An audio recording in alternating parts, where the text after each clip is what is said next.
My mom never forgave me for breaking her uterus. I think that's why she won't give back my baby. I had my daughter when I was 17. I wasn't ready to be a mother. But who's ever ready, really? My mom promised me she'd help. Don't get an abortion. We got this. I believed her too. My mom's only 37. She always had a ton of energy, so I knew she'd be able to chase after an infant when the time came. She was vibrant and smart and charming.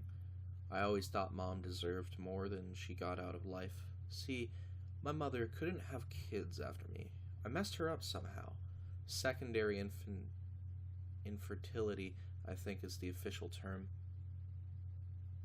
After I gave birth, my mom convinced me that I should get an education.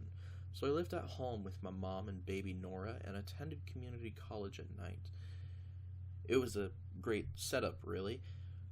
But 2 years in, my mom announced she was kicking me out. She claimed I stole her painkillers. My mom has always been a little high-strung. These kind of accusations came up a lot.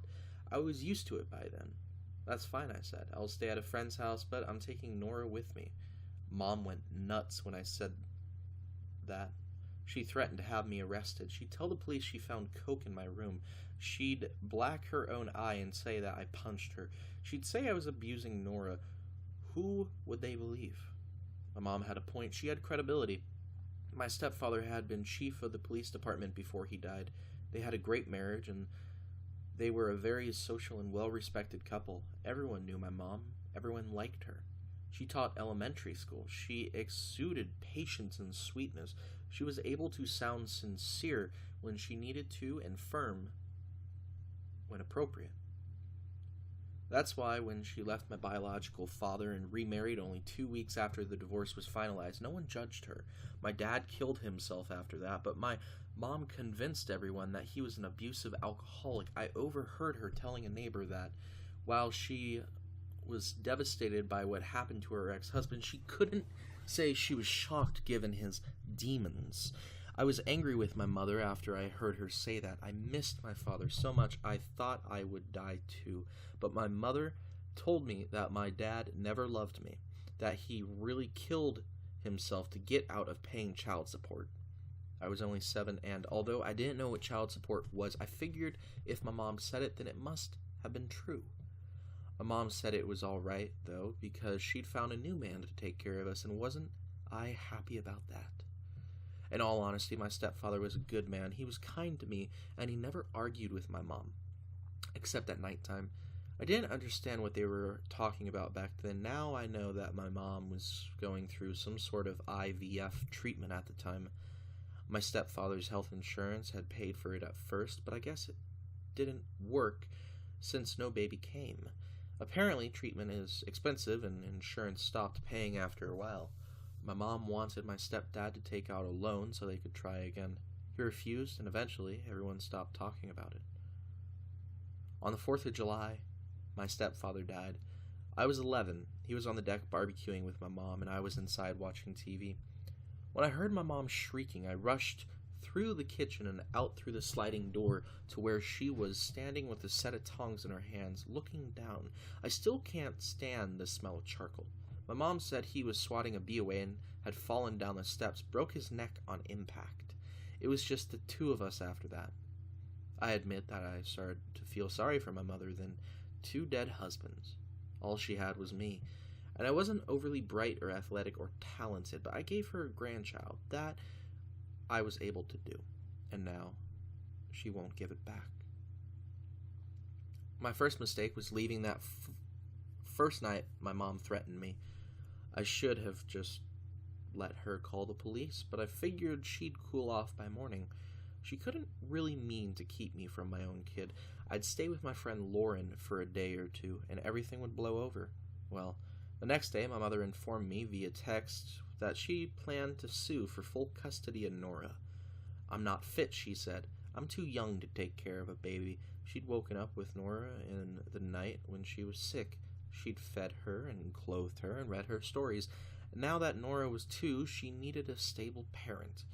But she isn't yours, I texted back. I'm her mother. You don't know what a mother is, my mother replied. That was the last text I got from her. That was all right, though. We'd let a judge decide. I was smart enough to lawyer up. There's a non-profit in my area that helps women in my situation, free of charge. My mom has more money. She was able to get a better lawyer, but at least I wasn't alone. I was nervous, though. I had never been to court before, much less for anything that would affect my entire life. What if my mother was awarded full custody? What if I am unfit? As I sat in court, I avoided looking at my mother. I fixed my eyes on anything I could except for her. The bailiff's shiny black boots, the court clerk's blown-out 80s hairdo, the judge's nameplate, Honorable Saul Oliver Mann. I tried looking at the judge himself, but quickly changed my mind. His eyes were onyx color. They reminded me of charcoal. I can't tell you about the hearing. It was a blur. I know by the end it was decided that my mother and I would split custody. My lawyer said we could appeal, but I said it was all right as long as I could see my child. I remember the day the bell rang. I rushed to the door. My baby was here. Finally. But when I opened the door to the condo and looked out, I saw nothing. I sighed. I had thought Ding Dong Ditch went out of style decades ago. I happened to look down, and that's when I saw the package. I figured it had to be for Lauren. I picked it up and saw my name on the postage.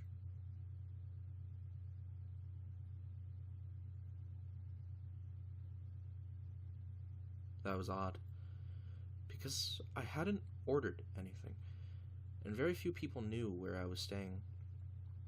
But I took the box inside and put it on the table. I grabbed a steak knife and used it to saw through the tape. Finally, I got the thing open and had to dig through about a half pound of newspaper to get to whatever was inside. I think that's when I screamed. I'm not entirely sure, since I passed out almost immediately. Lauren must have found us when she came home from work. Poor girl. No one should come home to that. She managed to call the police and the paramedics.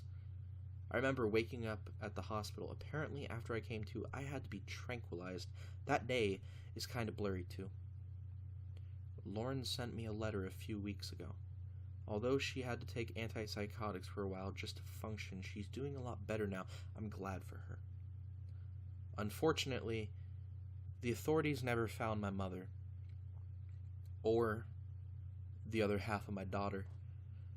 My new roommate, Stacy, tells me none of this is my fault, but Stacy's sixth identity, Megan, thinks I'm at least partly to blame. I don't care much what Stacy or Megan think. I just wish Stacy would stop coughing up her meds so she could get better. I keep telling her the nurses will catch on eventually. She calls me a hypocrite, though, since I'm storing my own meds like a junkie. I at least have a good reason, though. If I save enough of the pills, I'll be able to save my baby again.